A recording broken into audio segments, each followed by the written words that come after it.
Hola, soy Ricardo Barletta y vamos a ver la clase de presa de relaves, estabilidad física de Geotecnia 3.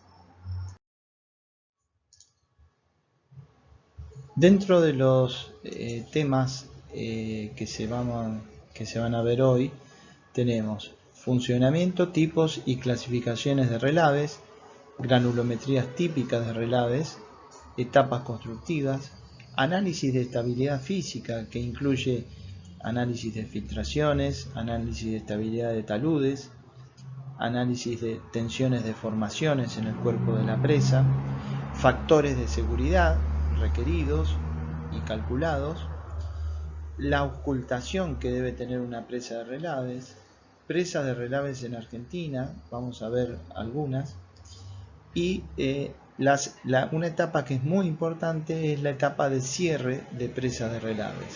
Finalmente vamos a citar la bibliografía. Bueno, vamos a ver un esquema de funcionamiento típico representativo de lo que es una presa de relaves. Puede haber algunas alternativas de funcionamiento, pero vamos a tratar de describirlo. Cuenta con un sistema de canalización y vertedero para el cierre de mina, que está indicado con esta flecha, donde todo el sistema de desagüe conduce a una laguna, que esta laguna acumula agua, puede bombearse para el proceso. También hay un escurrimiento superficial, hay evaporación de esa laguna, hay por supuesto lluvias en la zona que caen sobre este cuerpo receptor, hay escurrimiento más infiltración en las colas. También hay colas vertidas del proceso mismo de mineralización, donde los productos se vierten en capas, como lo podemos ver aquí. Y la presa de relaves en sí, que tiene todo un sistema de endicamiento con filtros, drenes, que retiene los relaves. Por eso se denomina presa de relaves, ¿no? Estos son los relaves y esta es la presa. También hay un sistema de escurrimiento subterráneo que conduce el agua de los relaves hacia las zonas más bajas, y la necesidad de tener un sistema de retrobombeo que capta esas aguas y las conduce nuevamente al sistema ya comentado anteriormente. En cuanto a los tipos de presas de relave, colas o lamas, los métodos constructivos son: teniendo en cuenta la posición del eje, ver línea rayada, es esta línea que está puesta en el eje del primer terraplén que se construye, donde construido esa primera etapa de presas define el tipo de método constructivo de la presa relaves. O sea que si el próximo terraplén a construir, como este, tiene esta pendiente y va construyéndose hacia aguas abajo, significa que el método constructivo ese de construir el dique de relave es hacia aguas abajo. ¿Por qué? Porque los ejes van corriéndose de cada una de las etapas constructivas, ese eje va situándose hacia aguas abajo. En este otro caso vemos que el método es de eje central, y el primero, que el método A, es el que se construye hacia aguas arriba. En cuanto a las clasificaciones de las presas relaves según la regulación española, tenemos la tabla 2, que clasifica las presas de cola según la altura, longitud, capacidad de almacenamiento y capacidad del vertedero.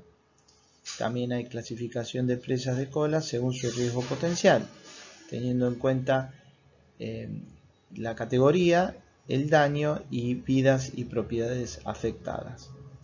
Una presa de relaves tiene etapas constructivas, o sea, los relaves van subiendo, la presa que contiene a los relaves también va subiendo. O sea que acá podemos ver las distintas etapas constructivas, la cota de coronamiento y la máxima altura del muro. También es importante ver la granulometría de los relaves. Acá vemos una de cobre. Se aprecian tres tipos de curva: fracción fina, gruesa y completa, cuyo tamaño máximo no sobrepasa los 2 milímetros. Acá están los tres tipos de curvas granulométricas de los relaves. Son curvas granulométricas típicas. Acá se aprecia otra curva granulométrica típica de relaves, donde hay tamaños máximos de hasta medio milímetro y mínimo de décima de micrón. O sea, para cada tipo de aprovechamiento del mineral hay distintas curvas. En cuanto a la cantidad de agua contenida en las colas mineras o en los relaves, podemos observar colas fluidas, mayor contenido de agua hasta 4 veces, o sea, mucho contenido de agua; en pasta, mayor contenido de sólido, hasta 4 veces; y las filtradas, y de lo anterior, pero hasta 10 veces. Acá vemos las colas que comentamos.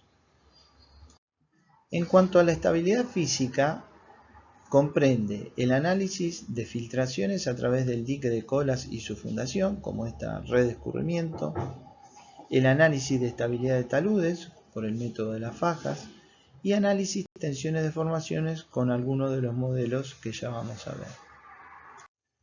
Pasemos a la estabilidad física, análisis de filtraciones a través del dique de colas y su fundación. Veamos en las siguientes filminas. Bueno, repasemos algunos conceptos de escurrimiento que ya vimos en Geotecnia 1 en medios porosos. Tenemos una presa que uno puede decir de realizar una red de escurrimiento donde se trabajan con equipotenciales, líneas de corriente, se hace el trazado de las dos líneas equipotenciales, deben tener igual distanciamiento, los elementos deben inscribir una circunferencia, las equipotenciales sucesivas deben cortar a las líneas de saturación a diferencias de delta de H sobre N, como se aprecia acá. O sea que aplicamos los mismos conceptos que una presa para un aprovechamiento hidráulico, por ejemplo. ¿Qué utilidad tiene la red de escurrimiento? Bueno, calcular caudales, determinar presiones neutras, poder determinar supresiones, poder conocer la distribución de presiones neutras en cualquier punto de la red, y qué influencia puede tener esta supresión o presión neutra en cuanto a la estabilidad de la presa, ya que actúa sobre las tensiones efectivas, y calcular gradientes o fuerzas de filtración. Ya habíamos visto en anteriores clases que uno puede aplicar modelos numéricos para hacer cálculos con las redes de escurrimiento, pero hay circunstancias especiales, como las que se ve en esta figura, que no es fácil modelar, ya que hay anisotropías, distintos materiales, mayores permeabilidades, discordancias. En cuanto a los criterios de diseño, habíamos visto también que el tratamiento de las fundaciones de presas con fundaciones permeables implicaba a veces la generación de algún diente, la excavación de la fundación para alargar la línea de corriente, la colocación de un blanket o una alfombra para también aumentar la línea de corriente, la colocación de bermas aguas abajo en el pie aguas abajo de la presa, o la colocación de pozos de alivio o zonas drenantes. En cuanto a las filtraciones a través de la presa y su fundación, acá tenemos un modelo tipo de una presa relaves. Acá tenemos la presa, acá tenemos los relaves, las líneas equipotenciales, una línea de escurrimiento con una zona donde se produce un bombeo y capta el agua que escurre por el medio subterráneo. Con estos modelos se pueden hacer una idealización, en este caso bidimensional, aplicarle un ancho de influencia donde se repite esta consideración analizada y calcular en forma teórica lo que da, en este caso 64 litros, y lo que se mide aguas abajo de todo el escurrimiento, porque todo esto tiene zanjas que van a parar a un sistema de colección, y comparar lo medido versus lo calculado. En este caso dan valores razonables. Otro punto que se debe tener en cuenta es, por ejemplo, el funcionamiento de piezómetros eléctricos y la modelización de las redes de filtración. Los piezómetros medidos, los niveles piezométricos medidos a partir de freatímetros o piezómetros piezómetros de lectura directa, permiten una buena complementación con piezómetros eléctricos que también están ubicados en los relaves o en la misma presa. Entonces, con la instalación de piezómetros con lectura directa versus los piezómetros eléctricos, uno puede controlar por dónde va la línea de saturación o los niveles piezométricos en la fundación. Acá podemos ver la modelización de un campo de velocidades. La velocidad de flujo del agua de la fundación en aluvión es la más importante porque es la más permeable, y al pie de la presa son las de mayor valor y se aprecian en las figuras de color amarillo y rojo, toda esta zona. También la modelización permite calcular el gradiente hidráulico, que era la pérdida de carga delta de H en el recorrido que tiene esa línea de corriente. El gradiente crítico es 1. El gradiente hidráulico se calcula entonces como la pérdida de carga en una trayectoria del filete del agua, siendo su valor crítico, en el caso de las arenas, 1, el valor unitario, en materiales friccionales. Puede controlarse en zonas interiores como en la exterior. Esta es una zona importante porque no hay confinamiento y en esta zona sí lo hay, lo cual hace una diferencia importante, por eso es que hay que controlar esta zona. Otro tema importante son las leyes filtros. En las presas relaves se debe analizar el cumplimiento de la ley de filtro de manera tal que el agua pueda circular desde aguas arriba hacia aguas abajo y que los materiales no migren desde el interior de la presa hacia el exterior. Acá podemos ver que el filtro retiene las partículas del material base y permite un adecuado escurrimiento. Por eso acá empezamos a ver la primera ley de filtro con el criterio de retención, que garantiza que no se produzca una migración de partículas en el sentido de escurrimiento del agua, con esta ecuación. En una curva granulométrica queda representado con el límite de retención, por ejemplo en este caso relaves, material aguas arriba, versus zona Z6, filtro aguas abajo. Si el filtro es muy grueso, que no retiene las partículas finas del material de base, se produce la migración de esta partícula hacia aguas abajo. Bueno, ahora veamos el segundo criterio, que es el de permeabilidad, que garantiza que el escurrimiento de agua a través de los materiales de la presa se produzca de este sentido hasta este otro. Si este material es muy fino, no permitirá el escurrimiento hacia aguas abajo. Bueno, acá vemos el límite de la permeabilidad en el mismo caso anterior, pero considerando que estos dos límites para estas dos curvas tienen que dar mayores valores de manera tal de permitir el escurrimiento del material, el escurrimiento del agua. Si el material del filtro es muy fino, que cumple la ley de retención, pero dificulta el escurrimiento del agua, o sea que si este material es muy fino, acá va a contener este material, pero vemos que va a limitar el escurrimiento, por lo tanto este material tiene que tener una adecuada permeabilidad para que esto escurra libremente. Y el tercer punto es el paralelismo entre curvas granulométricas, o sea, si tenemos una curva y este es el filtro, tienen que ser paralelas. Bueno, acá vemos un caso de los relaves, material de aguas arriba, versus la zona Z8, el filtro, donde se analizan las condiciones de los mismos. Así como se analizan las capas de distintos estratos o distintas zonas de una presa, cuando se utilizan geotextiles también se debe verificar los criterios de retención, permeabilidad, colmatación y supervivencia. Se colocan geotextiles para evitar capas muchas capas, multicapas de filtros. Facilita la parte constructiva, la colocación de geosintéticos. Bueno, acá podemos ver un filtro multicapa como este versus un geotextil. En vez de construir estas tres capas que tienen sus dificultades operativas, se procede a colocar un geotextil para evitar la construcción de estas capas. ¿Qué recomendaciones se hace en las filtraciones a través de una presa y su fundación?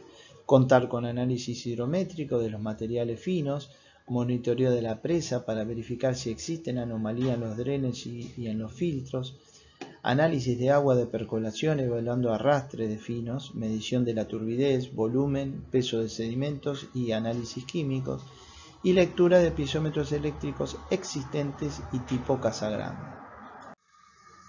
Bueno, ahora pasando a los análisis de estabilidad de taludes,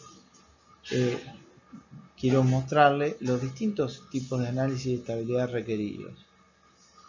Son tres tipos: estabilidad estática, estabilidad interna y estabilidad dinámica. Ahora vamos a verlos. Para analizar la estabilidad, primero tenemos que identificar, por ejemplo, en caso de ser un talud artificial, las obras de infraestructura lineal, carreteras, ferrocarriles, canales, conducciones, explotaciones mineras y en general la instalación de obras civiles en terrenos montañosos o con pendientes importantes requieren la formación de taludes de excavación. Por lo tanto, estos taludes artificiales tenemos que analizarlos. Estos deben ser materializados con la mayor pendiente que asegure el menor costo en condiciones de seguridad aceptables. O sea, no tener un factor de seguridad 1, por ejemplo, ¿no es cierto? Tener al menos un factor de seguridad 1,5. Deben ser minimizados también los conflictos ambientales que se generan en la ejecución de este tipo de obras.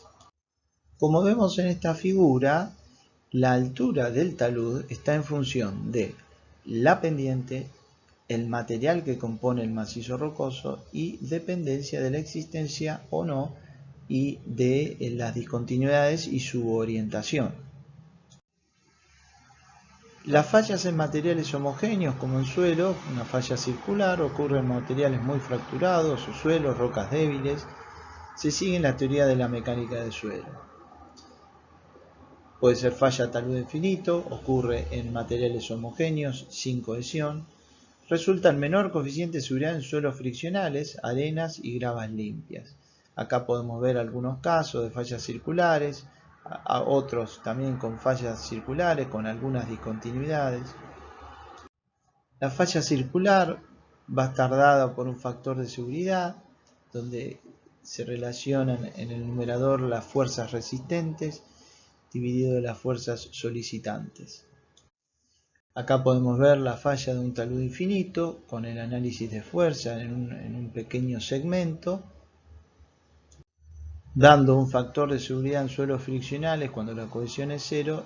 El factor de seguridad es la tangente del ángulo de fricción interna dividido la tangente del talud que le vamos a dar. También se definen las alturas críticas, como vemos en esta fórmula. Bueno, las fallas circulares pueden ocurrir, pasar por el pie, por la base, y estos análisis nos dan factores de seguridad. Esos factores de seguridad en una falla plana, por ejemplo por el método de las dovelas, donde acá vemos todas las fuerzas intervinientes, podemos determinar a partir de ellos distintos factores de seguridad y ver, comparando ese factor de seguridad calculado versus el requerido. Acá vemos el factor de seguridad por el método de Fellenius, donde vemos las fuerzas resistentes versus las solicitantes. Acá vemos la falla circular, método de las dovelas, método de Billon simplificado, con esta fórmula muy parecida a la anterior.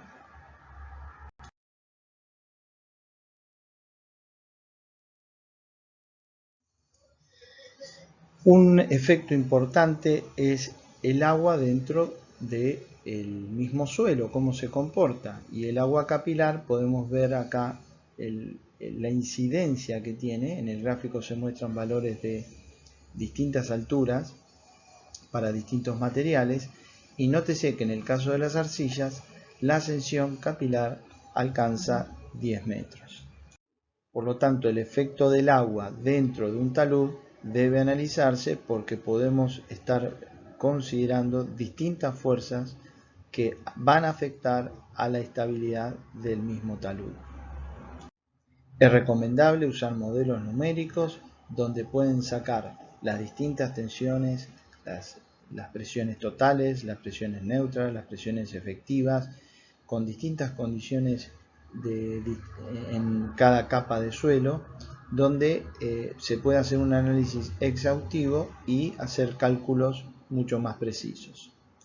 En cuanto a los ángulos de fricción interna y consideraciones de Lebs, donde Lebs hizo un gráfico en 1970 donde sacó distintos ángulos de fricción interna para distintas condiciones de confinamiento, y se ve que en la industria minera los estériles y lisiviados, rellenos, entre otros, se encuentran muchas veces en estado suelto, o sea, son arrojados, ya que se depositan por volteo, o poseen una competencia que conlleva un comportamiento contractivo y por lo tanto una carencia de ángulo de fricción pico, o sea, no debemos sobreestimar los valores de ángulo de fricción interna. Esto último quiere decir que si se aplicara el gráfico de Lebs, se sobreestimaría en cierta medida la resistencia de los materiales granulares gruesos depositados por volteo. O sea que más bien es recomendable usar valores más bajos y no de pico. Para la modelación, bueno, se tiene que recurrir a una sección de máxima altura, zonificar los materiales, conocer bien el nivel freático y en cada zonificación poner peso húmedo, peso saturado, cohesión y fricción. Luego se lo modeliza, se hace las líneas, los círculos de deslizamiento, el mismo modelo los calcula y podemos determinar factores de seguridad con distintas condiciones de estado, por ejemplo, un nivel freático medio. Acá podemos apreciar que el nivel freático aumentó, entonces el factor de seguridad disminuye. En cuanto al análisis sísmico, es importante evaluar si los materiales de relave se pueden licuefaccionar, ya que la licuefacción genera la pérdida de las tensiones efectivas y por lo tanto no se puede tener resistencia al corte. Acá podemos ver algunos casos donde se produjeron eventos o donde se produce la licuefacción de un material y el evento sísmico con su acelerograma puede ser introducido en los distintos modelos y estos modelos calcular el estado de la presa de relave. Los aspectos que interesan a las obras de ingeniería, por ejemplo, si el sismo puede afectar a la obra, la probabilidad de ocurrencia, el efecto cuantificable sobre las estructuras. En cuanto a la cuantificación de los efectos sobre las estructuras, importa la magnitud, cantidad de energía liberada, la distancia donde ocurre el sismo, la atenuación a mayor distancia, hay menor efecto destructivo, y el suelo donde se encuentra la obra, que puede producir una amplificación o un filtrado de frecuencia. En cuanto a la cuantificación de los efectos sobre las estructuras, es importante conocer la aceleración máxima en el sitio, el espectro de respuesta, máximos efectos considerando la respuesta estructural, cada estructura responde distinta al efecto sísmico, y el acelerograma, modo más refinado de representar un sismo. Acá podemos ver el sismo, cómo se mide en la fundación y cómo es la respuesta sísmica en el coronamiento. Para conocer el factor de seguridad ante una respuesta sísmica se puede recurrir a este apunte, resistencia de los suelos frente a la licuefacción, donde se puede evaluar el efecto resistente versus el efecto solicitante. En cuanto a la estabilidad dinámica de las presas de relaves, cuando tenemos un sismo puede provocar, como dijimos, la disminución de las fuerzas resistentes, por lo tanto puede haber círculos de deslizamiento que involucren zonas de mayor debilidad, y esto es lo que debemos evaluar en cada uno de los casos en cuanto a las tipologías que encontramos de los relaves: métodos hacia aguas arriba, hacia aguas abajo o el método de construcción central. Bueno, ahora vamos a ver el análisis de tensiones de formaciones en una presa, cuyo resultado podemos ver acá en una salida gráfica. Vemos las diferentes deformaciones que se producen a lo largo de toda la presa y evaluar si esta deformación es admisible o no. Bueno, en cuanto a los criterios de diseño, es importante saber qué tensiones se generan durante la construcción. Primero, conociendo bien cómo es su red de escurrimiento, y luego en esta modelización calculando las deformaciones en la presa. Es importante conocer la aptitud de los materiales para emplear en la construcción de presas. Por ejemplo, materiales considerando su permeabilidad en estado compactado, de los más permeables a los más impermeables. Vemos acá los tipos, la clasificación: una grava bien graduada a una arcilla de alta plasticidad, la resistencia al corte, la compresibilidad, facilidad de tratamiento en obra y la aptitud relativa para la presa de tierra. O sea, esto nos sirve para evaluar la aptitud de los materiales. Recordando también algunos criterios de diseño para los asentamientos de presa, podemos sacar con esta fórmula y ver que es más o menos el 1% de la altura lo que se va a asentar. Acá hay gráficos que muestran esos valores. Bueno, acá vemos esta bibliografía que también incide no solamente el porcentaje, sino también el tiempo donde se va a producir ese determinado porcentaje de asentamiento. También podemos ver cómo en el criterio de diseño en cuanto a los asentamientos vemos asientos postconstructivos en terraplenes. Vemos la variación de asentamiento de terraplenes con los porcentajes de altura y asimismo el tiempo en el que se producen los asentamientos en función del porcentaje de finos. Bueno, acá podemos ver un ejemplo de un análisis de disposición y funcionamiento del instrumental y de asentamientos y movimientos registrados en el coronamiento y la fundación de una presa de relaves. Se colocan puntos sobre los espaldones, sobre el coronamiento, y se controlan en el tiempo. Bueno, acá podemos ver los distintos factores de seguridad requeridos para el cálculo. Entonces, cuando uno saca un factor de seguridad mediante cálculo, lo compara con el requerido, y en este caso, por ejemplo, el factor de seguridad 1,5 para una estabilidad estática, y asegurando la adecuada estabilidad de la presa en condiciones estáticas, incluyendo las condiciones de cierre. Ese factor de seguridad tiene que ser el que calculamos mayor que este requerido. Entonces vamos a darle por aprobado ese cálculo de estabilidad. Acá tenemos otros factores de seguridad requeridos según la carga que se le imponga a la presa. Acá podemos ver otra tabla de factores de seguridad de Romana de 1984, donde da distintos valores de coeficiente de seguridad requerido estáticos y dinámicos, también de acuerdo a un riesgo mínimo y un riesgo próximo, ¿no? En zonas próximas. Bueno, acá tenemos otros factores de seguridad según el Bureau of Reclamation, con distintos valores, pero todos son valores similares. Otras tablas también, pero en este caso para relaves, ¿no? Mineros. Un punto importante en las presas de relaves mineros es la ocultación, donde se pueden poner distintos tipos de elementos para medir presiones, desplazamientos, inclinaciones, aceleraciones. Para eso podemos contar con inclinómetros, con piezómetros a cuerda vibrante, piezómetros de lectura directa como el tipo Casagrande. Una parte importante de la ocultación es el control de los desplazamientos o deformaciones que puede llegar a advertir de un determinado problema futuro, como en este caso en una mina chilena. Los sistemas de ocultación se pueden componer de instrumentos más o menos sofisticados o de elementos simples o rudimentarios. Es importante que una vez dispuesto se tenga un seguimiento continuo y un análisis de los mismos para sacar conclusiones y recomendaciones.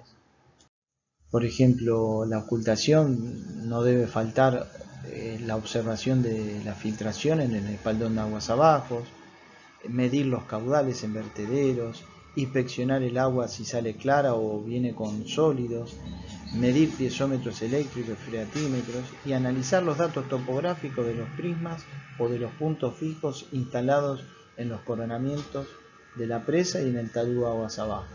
También es importante monitorear el asentamiento de las colas o la misma presa y comparar comportamientos teóricos con los medidos y ver su evolución en el tiempo. Generalmente las presas relaves se monitorean y hay distintas fases, por ejemplo fase de explotación, de cierre y post-cierre. En cada uno de ellos se hace monitoreo de piezómetros, vertederos, niveles de pozos de monitoreo, niveles de laguna, puntos fijos de monolitos instalados en el dique de cola, monitoreo del desvío de las aguas superficiales y controles de asentamiento en las colas.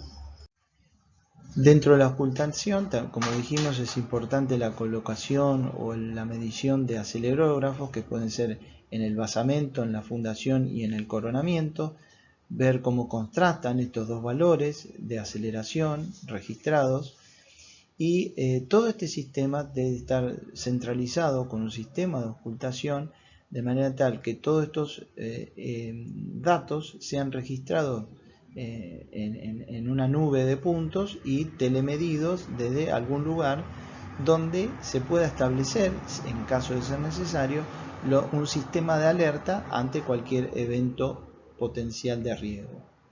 Entonces, dentro de la ocultación y el monitoreo de presas relaves se recomienda incluir un plan de acción durante las emergencias denominado PADE, con los procedimientos y acciones en caso de alguna emergencia, saber qué hacer ante posibles emergencias y recurrir a la gente que sabe en este tipo de tareas.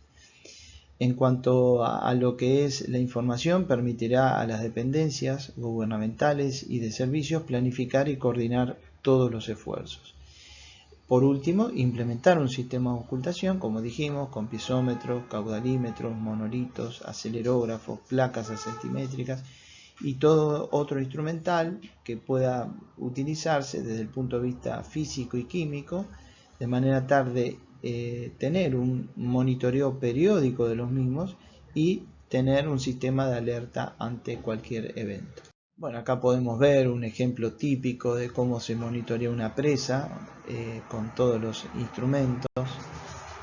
Acá podemos ver también una presa, un talud con todo un sistema de monitoreo donde se puede acceder vía web.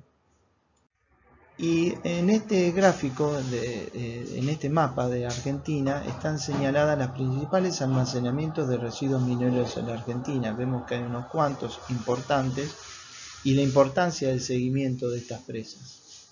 Acá vemos algunas presas de relaves, donde en el año 2001 se hizo una estadística, donde vemos las causas que se produjeron y cuáles fueron los incidentes y fallas respectivos. Una vez culminado la etapa de procesamiento durante la vida útil de una presa relaves, llega el cierre de la presa. Esto es un punto no menor porque la presa debe quedar segura. Vamos a ver algunos aspectos importantes a tratar. Cuando uno proyecta un cierre de una mina, debe tener un proyecto de ese mismo cierre, lo cual demanda un tiempo, lo cual se tiene que revisar, continuar con el proceso de cierre y de la licitación, la adjudicación de la empresa que va a hacer el cierre, construcción y auditoría de las obras. Estos son tiempos que son significativos, por lo que se recomienda compatibilizar estos tiempos de lo que demanda en tiempo esto con el cierre de la mina. Para todo eso hay que hacer unos cronogramas, donde esos cronogramas deben tener plazos, fechas, y la situación económica y financiera de ese proyecto debe contemplar en ese periodo determinado el cierre de la mina, donde se ven que van ajustándose los precios para llegar a la vida útil de la obra, al final de la vida útil de la obra, con un presupuesto y un cronograma adecuado. Se ha elaborado una guía de recursos de buenas prácticas para el cierre de minas, desarrollada por la Secretaría de Política Minera de la Nación, donde establece distintas pautas y se puede ver el proceso de un cierre de mina.